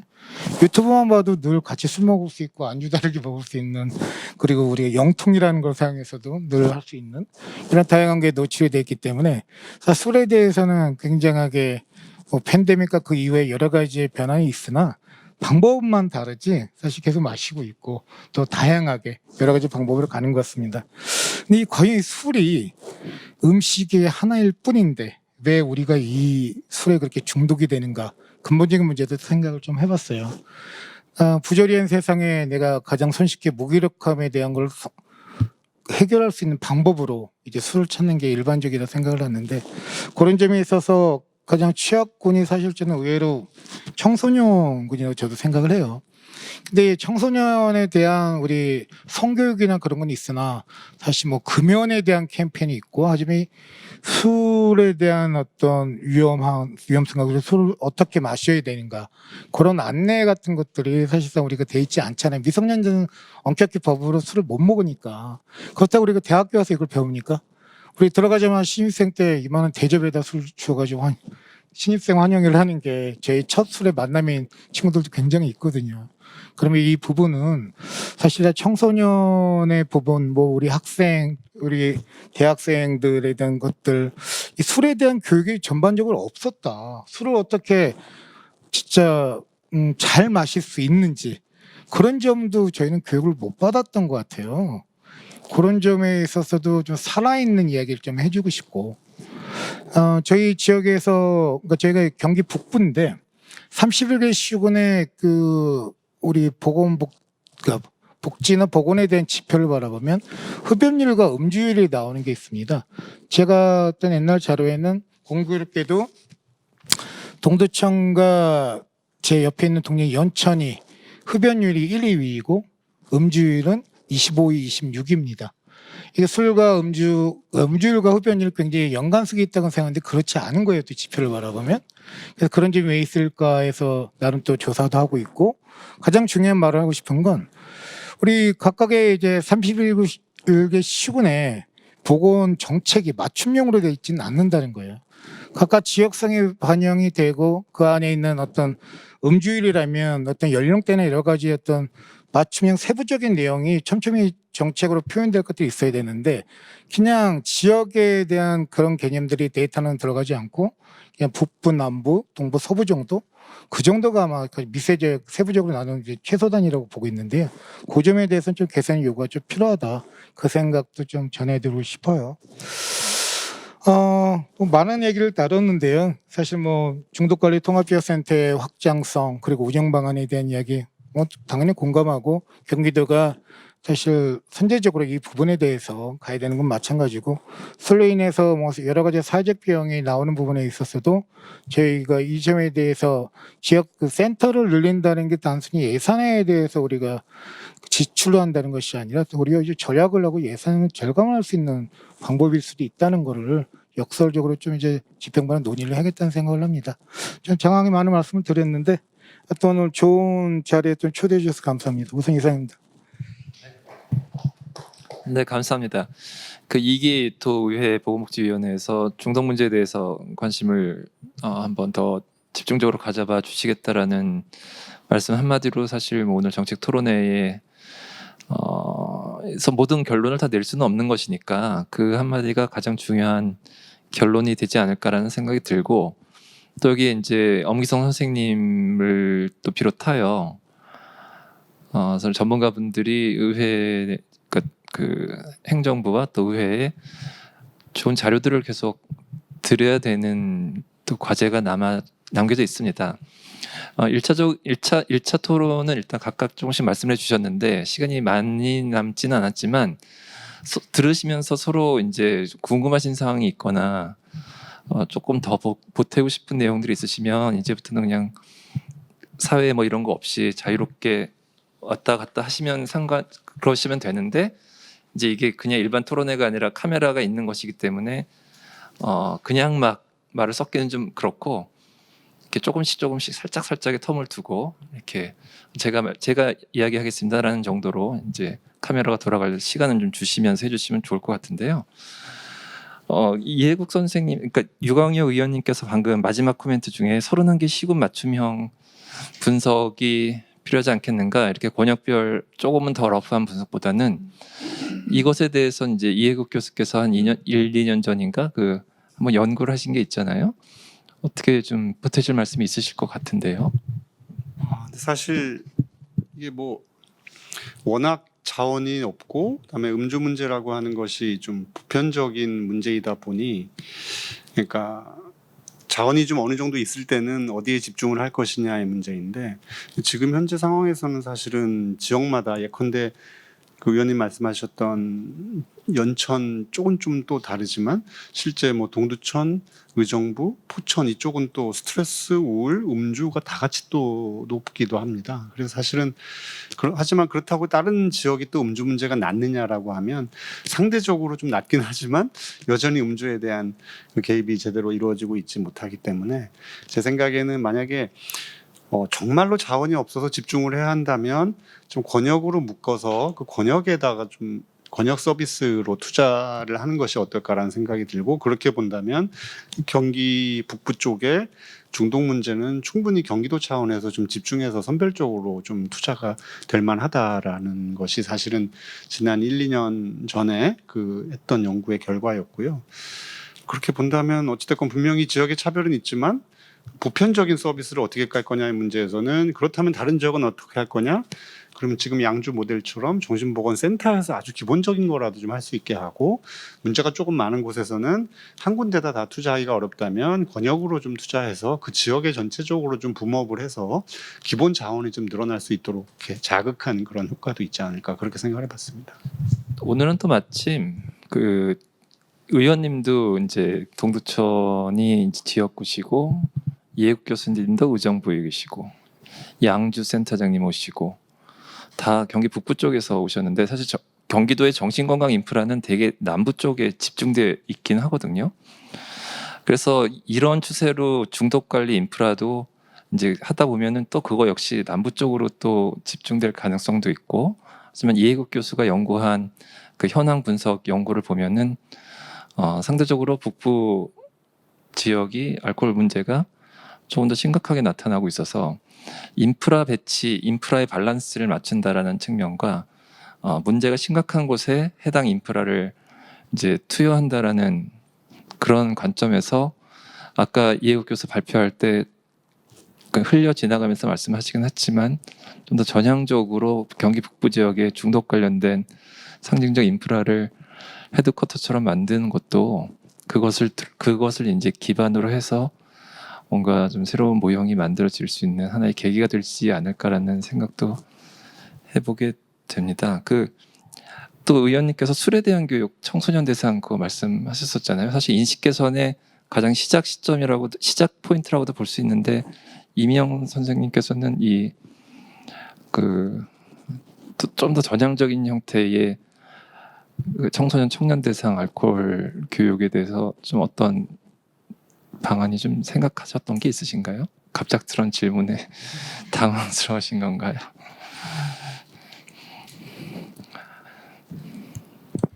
사실 그 청소년들의 음주 문제는 정말 어느 한 군데에서의 노력이 아닌 것 같습니다. 우선은 그 최초로 접하는 그 문화 자체가 바뀌지 않는 한은 굉장히 어렵죠. 아까 이해국 선생님이 이야기했듯이 가장 선망의 대상인 연예인과 그다음에 방송의 매체 이런 것들이 어떠한 국가적인 책임을 갖지 않는 한은 청소년의 음주는 훨씬 더 연령이 낮아간다고 생각을 합니다. 그래서 저는 오히려 한 개인의 청소년의 교육보다는 어떤 사회적인 제도의 접근성에 대한 노력이 합의가 이루어지지 않는다면 청소년의 문제는 사실 그렇게 쉽게 해결되리라고 생각하지 않습니다.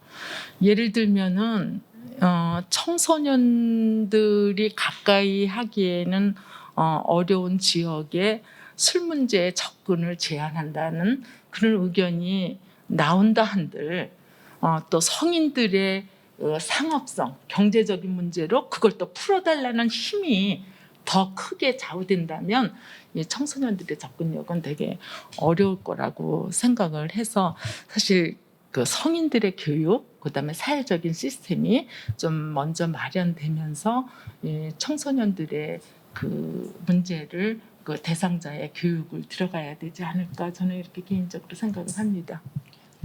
요즘에 흡연 관련해서 청소년들 대상으로 전담, 노담 뭐 이 캠페인을 하잖아요. 제가 여태까지 봤던 금연 캠페인 중에서는 제일 괜찮지 않나라는 생각은 들었는데 그런 식으로 뭔가 굉장히 잘 만들어진 그 청소년 음주 문화 캠페인 같은 것도 연예인들의 파워를 이기기 위해서 뭔가 그 반대되는 그런 것들도 좀 같이 마련돼야 되지 않을까라는 생각을 해보게 되고요. 아까 또 이명 교수님께서 전문가도 사실은 좀 그렇다라는 게 문제가 있다는 게 아니고 그 성별 분포도 그렇고 또 정신건강 전문가들이 중독 영역에 흔쾌히 아주 큰 관심을 가지고 막 몰리지는 않는다라는 그런 말씀도 주셨고 근데 저는 이제 그 회복자 서포터즈가 그냥 하나의 무브먼트나 그냥 아름다운 이야기라기보다는 그보다 훨씬 더 나아가서 사실은 전문가가 해결해내지 못하는 굉장히 큰 동기부여와 강화를 실제 그 대상자들한테 준다고 저는 생각을 하거든요.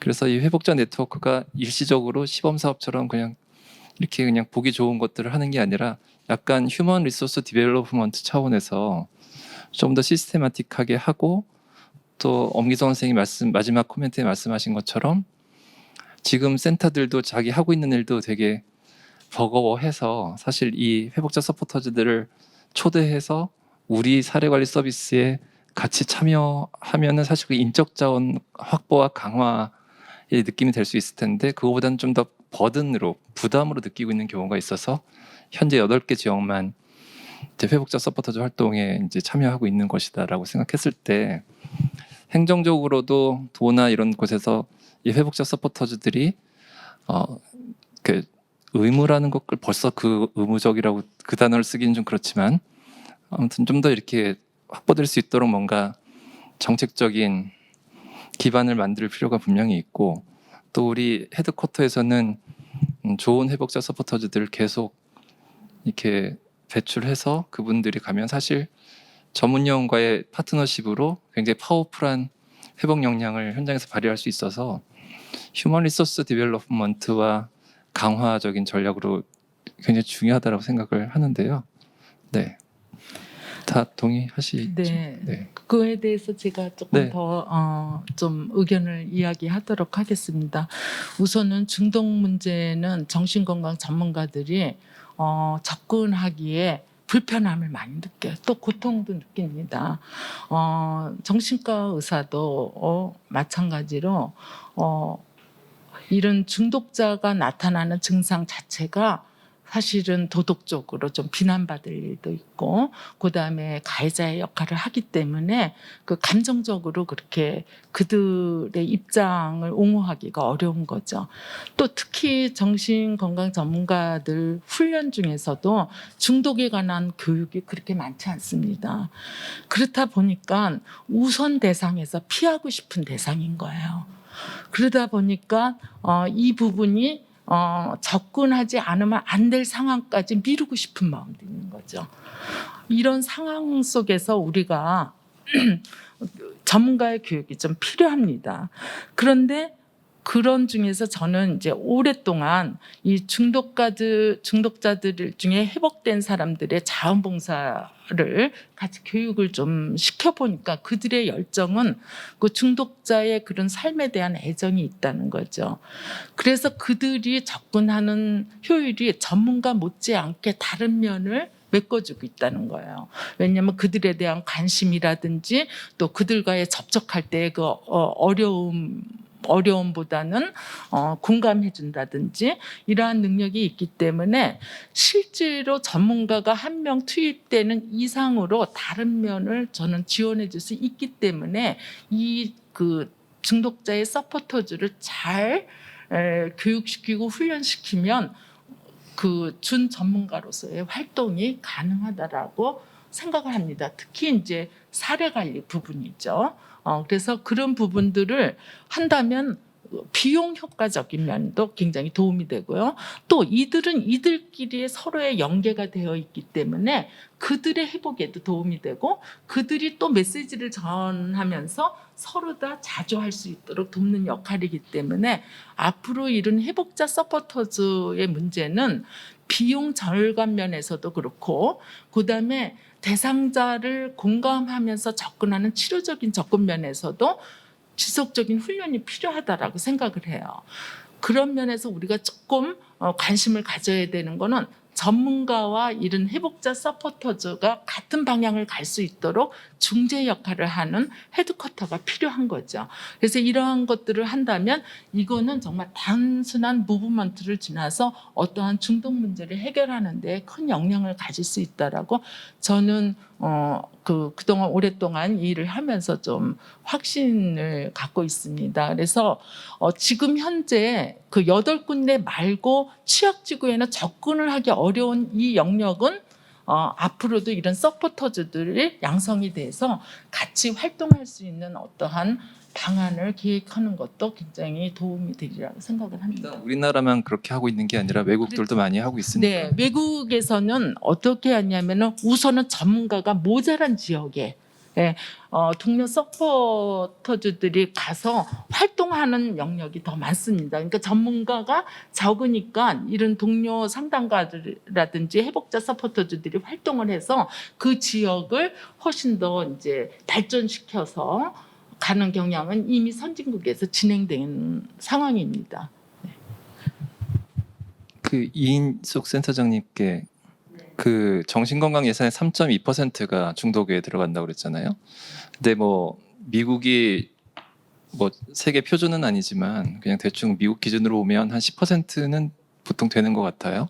전체 정신건강 예산의 10% 정도가 이제 중독 서브스탄스 이쪽 물질로 들어간다고 대충 봤을 때 경기도도 뭐 비단 경기도뿐이 아니라 우리나라도 뭐 제한된 정신건강 예산에서 10%를 중독이 이렇게 확장돼서 들어오게 되면 또 이쪽에서 좀 마이너스적인 요소가 나오니까 전체 파일을 늘린다라는 전제 하에 그런 와중에서도 한 10% 정도를 목표로 이제 재정을 좀 확보해 나가는 게 어떻겠나라는 저는 이야기를 들으면서 그런 생각을 했었고, 그리고 센터를 보니까 센터에 들어오면 도움이 된다.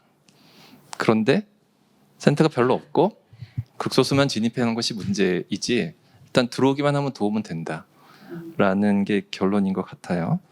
응급에 대한 이야기는 들으면 저는 벌써 이렇게 가슴이 무거워지는데 그건 2주 전에도 벌써 경기도의 응급위원회가 한번 있었습니다. 그 남양주 정신질환자 사고 때문에 경찰 소방 다 모여서 또 어떻게 할 것인지에 대한 또 회의도 하곤 있어서 거기서도 그 회의 때 이제 그 경기도청 엄원자 과장님께서 센터장님 말씀하신 것처럼 프로토콜을 좀 이렇게 통일할 필요성이 있지 않겠냐라는 의견도 주셔서 그 부분도 지금 검토 진행해 나가고 있는데 미리 사전에 그 알고 하신 얘기인지 모르시겠지만 아무튼 의원의 일치로 그 얘기는 동일하게 나오셔서 진행하면 될 것 같고요. 예, 질문을 한다고 했는데 제가 그냥 떠들었는데 혹시 뭐 10% 목표 안은 좀 어떠신지? 해주면 너무 좋겠지만 예산 확보하기가 너무 어려운 것 같습니다. 사실 그동안 이제 정신 중독 사업은요, 그동안 사실은 법적인 근거도 없었고, 그리고 2000년부터 시작해서 20년이 지났지만 늘 예산이 부족하고 인력이 부족하고, 그리고 약간 소외시되는 이런 사업으로 취급을 좀 당했던 게 이제까지 역사라고 생각되어집니다. 그래서 저는 이게 매번 저희가 예산을 좀 확보해 달라 이야기를 하지만 지금 10년, 20년째 되어 있지 않고 2014년도에 알코올 상담센터에서 중독관리 통합지원센터로 그 4대 중독 관리로 바뀌면서 그때부터 지금까지 계속 예산이 동결되어 오고 있습니다. 그래서 이거는 저희가 매번 얘기하지만 저희는 이제 그 정신건강복지센터는 기금 사업이고 저희는 2017년부터 일반 회계로 넘어가서 지금 일반 회계 사업으로 하고 있는데 예산 확보하는 것이 너무 어렵고 정치적인 이슈 때문에 또 밀려나는 경우도 있고 그렇거든요. 그래서 저는 제가 매번 이제 중독관리센터 협회에서 이야기하는 게 중독관리법을 따로 만들어서 어떤 이런 기금 조성을 해서 이 기금이 치료재활 서비스로 좀 들어올 수 있도록 하는 것이 지금 너무 중요하지 않을까 이런 이야기들을 늘 하고 있는데 저희 2010년부터 계속 기본법 만드는 재정들을 여러 차례 올렸었는데 항상 계류되고 없어지고 이런 일들이 발생했습니다. 그래서 저는 향후에 좀 그 전체적인 거버넌스가 잘 구축이 되면 앞으로 이런 중독 관리법을 따로 좀 제정을 해서 기금 사업을 좀 할 수 있는 이런 것들이 좀 기반이 되면 좋지 않을까 법이요? 이런 생각이 듭니다. 예. 네. 법은 네. 저기서 위에서 그 중앙에서 해야 네. 되는 거죠.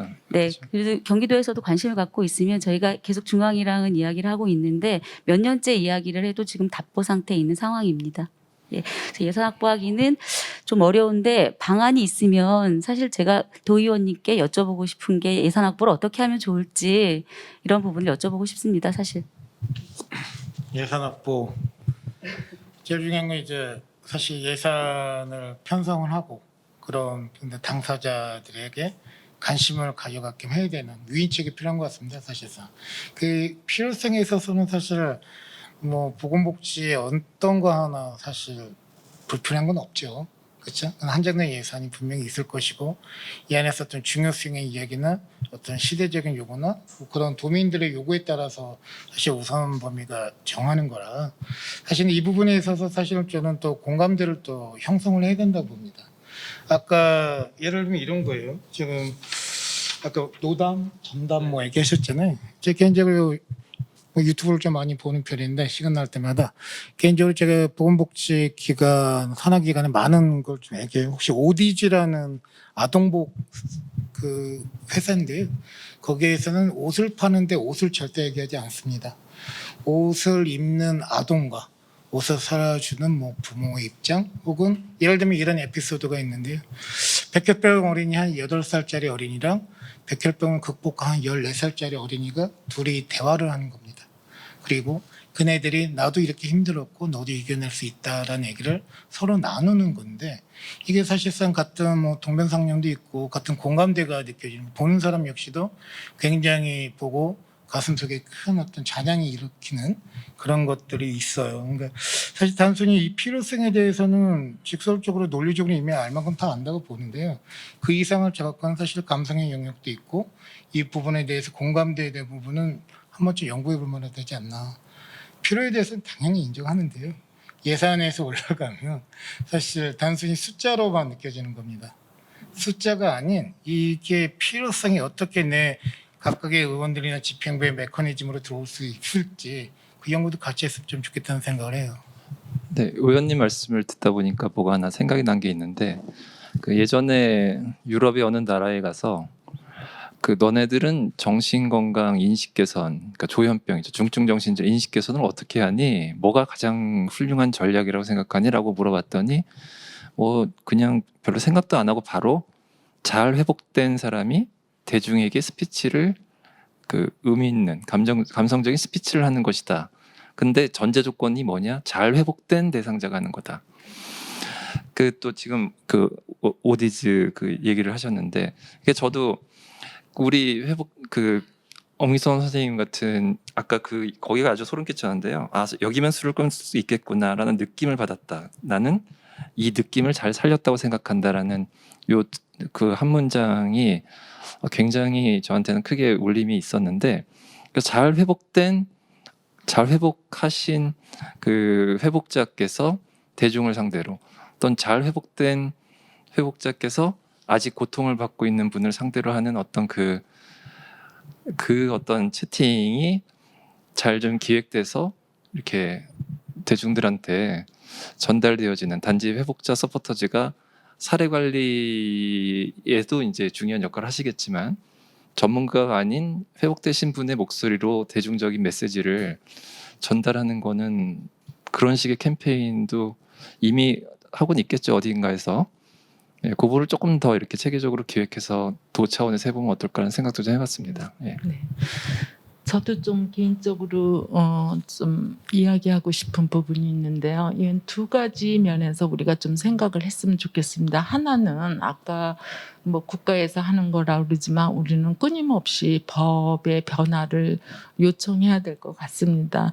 2000년도에 제가 우리나라에서 그러니까 술 주세법이죠. 술을 파는 데에 거기에서 알코올 중독자를 위한 비용이 좀 첨가됐으면 좋았겠다라는 의견이 있었을 때 굉장히 술 회사와 문제가 많이 부딪힌 사건을 제가 경험했습니다. 결국은 우리가 주세에서 중독자를 위한 그 비용은 하나도 지금 지출이 되지 않습니다.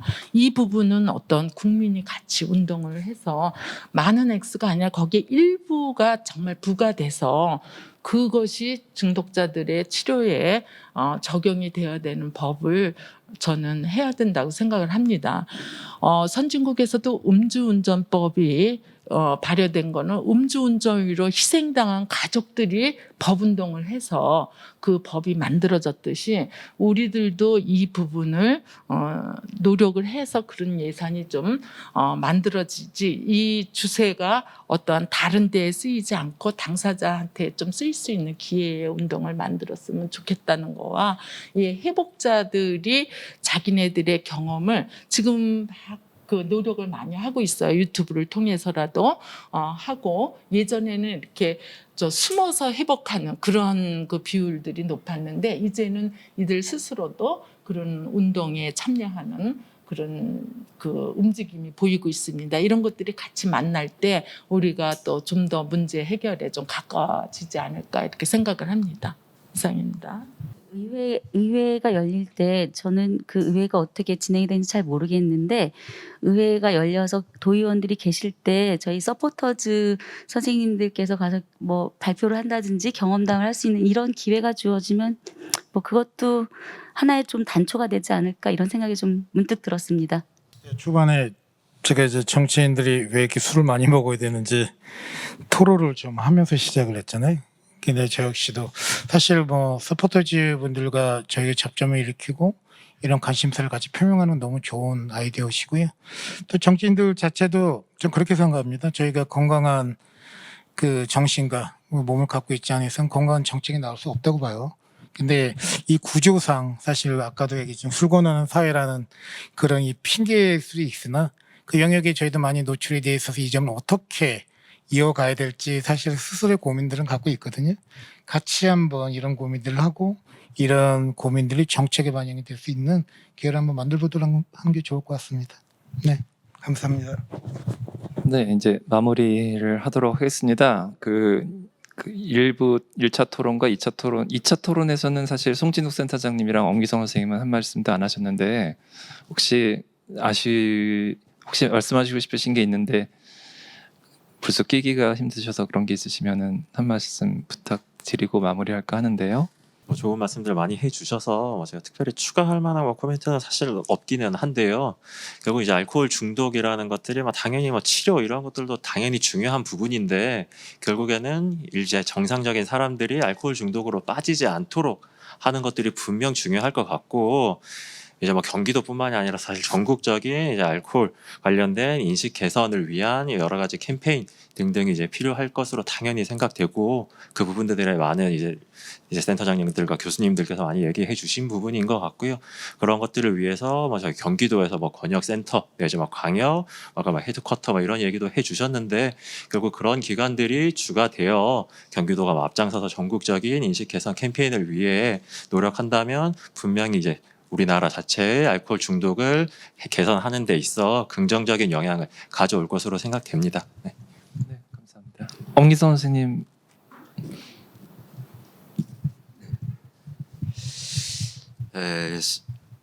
이렇게 알코올 중독자가 이런 정책 토론회에 이렇게 참석한다는 것이 저는 이거 생각도 못했어요. 예. 근데 이렇게 참석 이렇게 하고 보니까는 좀 이렇게 좀 저한테는 좀 버겁네요. 네, 좀 버겁습니다. 근데 이제 제가 이제 2019년도 7월 8일이에요. 오늘이 딱 2년 서포터즈 활동하는 날인데, 수원에서 이렇게 활동을 하면서 제가 느낀 것은 이 알코올에 이렇게 힘들어하는 대상자분들이 이런 제가 같은 아픔을 겪은 그런 공감력, 그런 것이 많이 반영이 되더라고요. 그래 이렇게 스태프들은 갖지 못한, 저는 이제 직접 이렇게 경험을 하고 그 공감력이 이렇게 경험을 하지 않은 사람하고는 틀리니까는 일단은 거기서부터 알코올에 중독되었다는 그 자체부터 이 대상자들이 좀 이렇게 이제 좋은 반응을 보이더라고요. 그리고 이제 일단은 이렇게 그 대상자분이 이제 단조하고자 하는 그런 마음이 이렇게 쉽게는 안 들어오죠. 그러나 그 마음이 들어오면은 또 이렇게 포기했던 그 사람이, 삶을 포기했던 사람이 온전한 삶으로 그렇게 변화되는 것을 제가 보면서 이렇게 좀 보람을 느끼고 있습니다. 그러기 또 제가 바라는 점은 우리가 서포트 활동 시간이 한 달에 48시간입니다. 그래서 저 같은 경우는 일주일에 수원에서 이제 2번 그렇게 활동을 하고 있는데, 그 시간을 조금 더 늘려주었으면은 좀 어떨까 그런 생각을 합니다. 예, 감사합니다. 네. 2021년도 경기도 알코올 중독 폐해 예방 및 관리 강화를 위한 정책 토론회는 여기서 마쳐야 될 것 같습니다. 코로나19로 언택트 세미나로 계속 진행되고 있는데요. 빨리 이게 잘 해결됐으면 좋겠다라는 희망을 다시 한번 또 가져보게 됩니다.